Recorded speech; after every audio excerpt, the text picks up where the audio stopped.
자, 안녕하세요. 오늘은 미사 강변도시의 고등학교 내신 분석을 하는 시간을 준비를 해봤는데요. 일단 그 첫 번째 시간으로 하남고등학교의 1학년 1학기 통합사회 문항을 중심으로 해서 이 하남고등학교가 어떻게 내신이 구성이 되고 이 내신 구성의 분석을 통해서 우리는 어떻게 준비를 해가야 하는지 그 부분을 중심적으로 한번 알아보는 시간을 갖겠습니다. 출제 문항을 한번 분석을 해볼 거고요. 두 번째는 만점을 위해서 우리는 어떻게 대비를 해가야 되는지 난이도 분석과 함께 살펴보도록 하고, 그 다음에 특별히 요즘 여러분들도 잘 아시겠지만 내신이라는 것이 이제 지필고사만 들어가는 게 아니고 수행평가도 같이 들어가기 때문에 수행평가가 어떤 것들이 나왔고 그걸 대비하기 위해서 어떤 훈련들이 돼야 되는지까지 같이 설명을 해드릴게요. 자, 먼저 그러면 출제 문항을 한번 분석을 해봅시다. 자, 일단 객관식하고 주관식 논술형이라고 되어 있는데, 객관식의 경우에는 24문항이 출제가 됐어요. 그리고 총 100점 만점에 80점을 배점으로 주고 있고요. 두 번째 주관식 논술형의 경우에는 5문항이 출제가 됐는데 20점 만점으로 출제가 되고 있습니다. 그러면 어떤 단원들에서 몇 문항씩 출제가 되는지 한번 볼까요? 일단 시험 범위는 1단원부터 3단원까지 총 3개의 단원으로 구성이 되어 있었고요. 1단원의 경우에는 8문항, 2단원도 8문항, 3단원도 8문항, 이렇게 골고루 단원별로 구성을 맞춰줬고요. 이제 보통 다른 학교의 경우에는 어떤 1학년 1학기 중간고사의 경우에는 2단원의 경우에 문항을 좀 더 많이 배정을 하는 학교들이 있는데, 하남고의 경우에는 1, 2, 3단원을 골고루 객관식 문항을 줬다라는 게 좀 특이할 만한 사항이고, 그 다음에 주관식 논술형을 보면은, 자, 1단원과 3단원에서는 시험 범위에 포함이 됐지만, 논술형 문제로는 출제가 안 됐어요. 2단원에서만 출제가 됐다라는 게 좀 특이하죠. 그러니까, 제가 아까 다른 학교의 경우에는 객관식에서 2단원에서 좀 많이 나오는 경향이 있다라고 했는데, 여기 주관식 논술형에서 2단원의 문제가 집중됐다는 얘기는 무엇을 의미할까요? 1학년 1학기 통합사회에서 성적을 잘 받기 위해서는 2단원 학습이 상당히 중요하다라는 거를 여기서 우리가 알 수가 있는 거죠. 자, 그러면 2단원은 어떤 내용이냐? 2단원은 지리와 관련된 내용이에요. 뭐 기후와 관련해서 또 지형과 관련해서 사람들이 어떻게 적응해서 살아가는지를 세계 각 지역의 삶의 모습을 통해서 비교해 보는 그런 단원인데, 아마 여러분들이 중학교 때도 사회 시간에 지리와 관련된 뭐 기후, 지형, 식생, 토양 이런 것들을 간단하게 배웠을 텐데, 그런 기본 내용이 잘 갖춰져 있다면은 고등학교에서도 충분히 따라가서 학습을 할 수 있을 겁니다. 자, 다음으로 이제 100점 만점을 위해서 그러면 우리는 어떤 준비와 대비가 필요하냐? 자, 일단 난이도 분석을 한번 해볼게요. 자, 난이도를 객관식을 보면 문제 자체는 상당히 평이에요.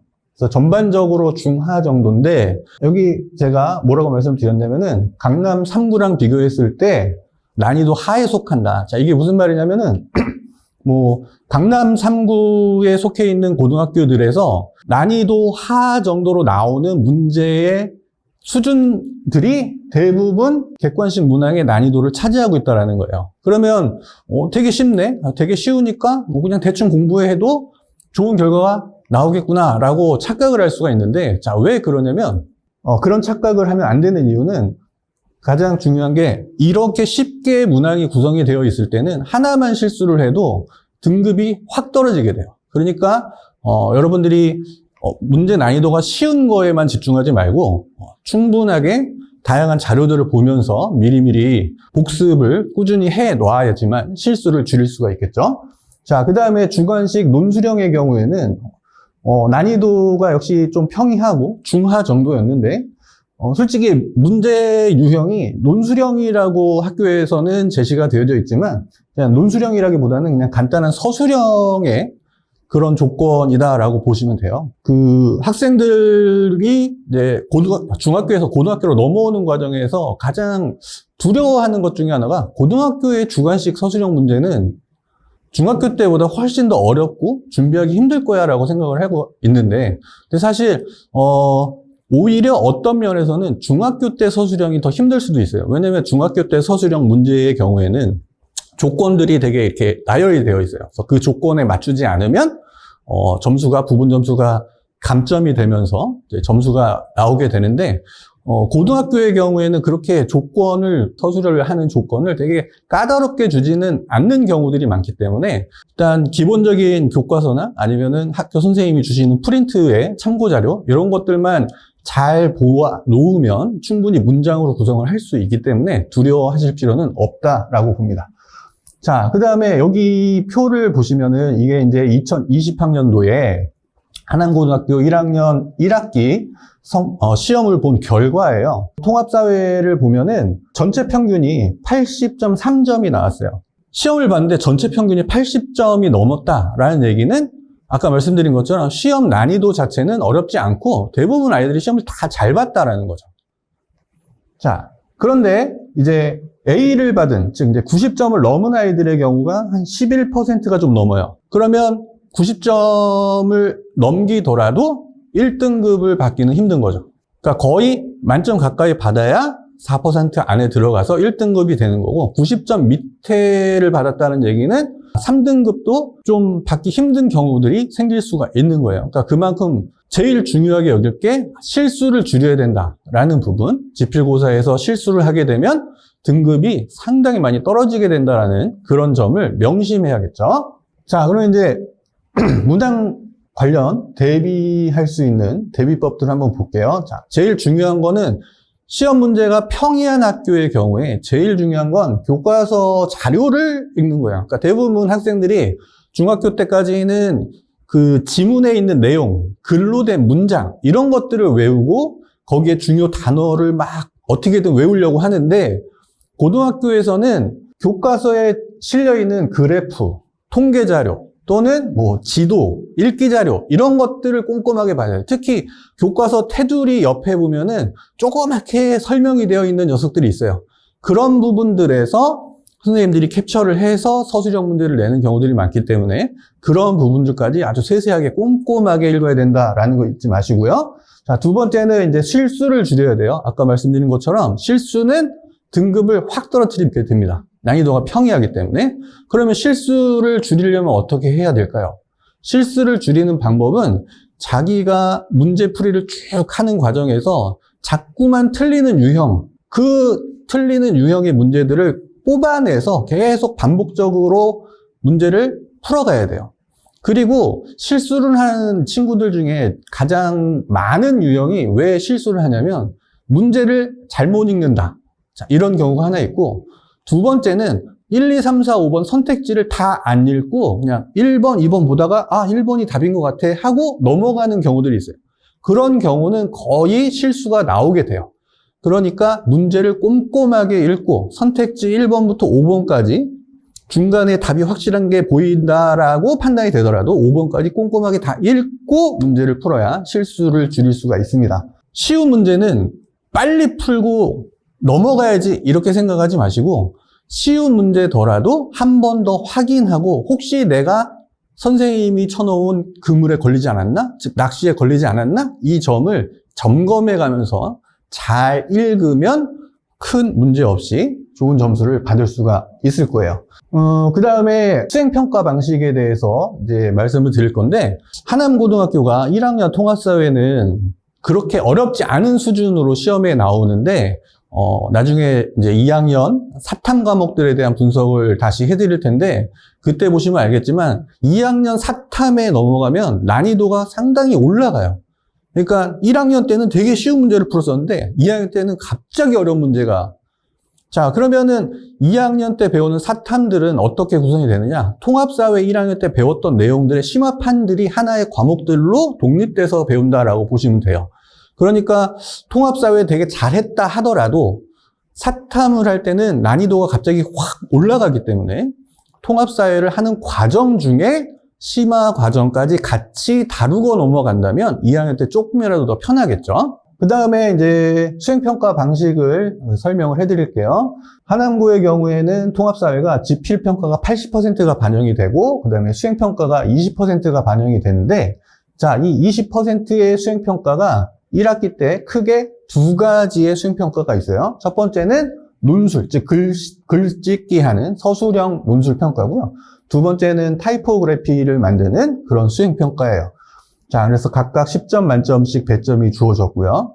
자, 그러면 지필 시험이 난이도가 상당히 쉬웠기 때문에 수행평가에서 만점을 받지 못한다면 여기서도 또 등급이 확 떨어질 수 있는 위기에 처할 수 있으니까 수행평가도 상당히 중요합니다. 자, 그래서 1차 수행평가는 5월 중에 중간고사를 전후해서 보게 되고, 그 다음에 타이포그래피 만들기도 중간고사 이후에 보게 되는데, 그러면 이런 수행평가를 어떻게 준비를 해야 할까요? 자, 먼저 논술형의 경우에 이런 주제를 주셨어요. 행복에 대해서 자신 스스로 생각을 해보고 행복과 관련된 글짓기를 해보는 거예요. 그러면 아마 여러분들 중학교 도덕 시간에 이런 거 배웠는지 모르겠는데, 일단 사람이 행복해지기 위해서는 내가 누군지, 내가 어떤 사람인지 알아야겠죠. 그러면 내가 어떤 모습인지를 알기 위해서는 객관적으로 바라보는 나와 주관적으로 바라보는 나의 모습을 다 알고 있어야 돼요. 그러면 객관적으로 바라보는 나의 모습이라는 건 주변 사람들이 나를 어떻게 바라보는지이죠. 그러면 다른 사람들하고 대화를 많이 해봐야 내가 남들의 눈에는 이렇게 비춰지는 모습이구나 라를 판단을 할 수가 있고, 두 번째로 이제 주관적인 나라는 건 내 스스로 생각한 나의 모습인 거죠. 그래서 객관적인 나의 모습과 주관적인 나의 모습의 괴리, 즉 맞지 않는 부분이 많다라면은 상당히 행복을 찾기 힘들어져요. 근데 이제 이 둘이 상당히 비슷한 모습으로 보여지게 되는 경우에 친구들이 행복을 쉽게 좀 찾아가는 성향들이 있어요. 자, 그래서 이 논술을 하기 위해서는 일단은 나 자신에 대해서 스스로 생각을 해보고, 그 다음에 주변 사람들이 나한테 뭐라고 얘기를 했었는지 나의 모습을 생각해 보면서 글짓기의 주제를 잡으면 좋습니다. 그러면 글짓기의 주제라는 거는 뭐 진로 아니면 자신의 꿈 이런 거를 주제로 해도 좋고, 하나 뭐 예를 들어 보면은 어떤 친구는 자신의 어머님의 모습을 주제로 행복에 대해서 글을 써서 좋은 점수를 받은 경우가 있었는데, 보통 부모님들의 경우에 자신들의 삶을 포기하고 자녀들을 위해서 헌신하고 뒷바라지하는 그런 노력을 하고, 그 과정에서 자녀들이 행복해하고 즐거워하면 그걸 보고 부모님이 행복해하더라. 그래서 행복이라는 거는 나 혼자 행복해지는 게 아니고 주변 사람하고의 상호관계를 통해서 행복해지는 것이 아닌가? 이런 식의 내용의 글을 쓴 거죠. 상당히 잘 썼죠. 자, 그래서 이 논술형은 그렇게 고민을 미리미리 하면서 준비를 하면 좋겠어요. 자, 그 다음에 이제 타이포그래피라는 것도 이제 어떤 친구들, 이런 친구들이 있어요. 그러니까 타이포그래피는 어떤 쉽게 생각하면 뭐 포스터 같은 것들을 제작하는 것과 비슷하다고 보면 되는데, 이제 자신의 생각이나 아이디어 이런 것들을 형상화해가지고 디자인해서 함축적으로 표현을 해주는 거예요. 그러니까 뭐 여러분들 친구들 중에 보면은 뭐 자신의 생각을 이렇게 막 되게 긴 문장으로 표현하지 않아도 어떤 특정 단어 하나 아니면은 뭐 어떤 비유 이런 것들을 통해서 되게 쉽게 전달하는 친구들이 있죠. 그 친구들의 모습을 잘 지켜보면은 그런 친구들은 대부분 어떤 공통점을 가지고 있냐면 그 주변에 대한 관찰력이 되게 뛰어나요. 그래서 다른 친구가 갖고 있는 장점이나 단점을 되게 빨리 캐치를 해낸다든지, 아니면 저 친구의 개성은 이거야 라고 하면서 별명을 잘 붙여준다든지, 이런 식으로 주변을 잘 관찰을 해놓은 친구들이 그런 능력이 되게 뛰어나거든요. 그러니까 여러분들도 그런 능력이 있는 친구를 부러워만 하지 말고 이제 평소에 자기도 그런 훈련을 하다 보면은 그런 능력은 이제 자연스럽게 신장이 되는 거기 때문에 큰 무리 없이 해갈 수가 있을 거예요. 자, 그리고 이제 저와 같이 이제 수업을 하다 보면은 이제 요런 논술형, 그 다음에 뭐 타이포그래피 뿐만 아니라 이제 PPT로 만들어서 제작하는 훈련, 이런 것까지 같이 방법적인 측면, 그 다음에 주제를 잡는 노하우, 뭐 이런 것들을 같이 수업을 받으면서 이제 익혀갈 수 있을 겁니다. 지금까지 이제 한양고등학교 1학년 1학기 통합사회에 대한 분석과 수행평가 대비법에 대해서 살펴봤고요. 다음 시간에 더 좋은 자료를 가지고 만나 뵙도록 하겠습니다. 감사합니다.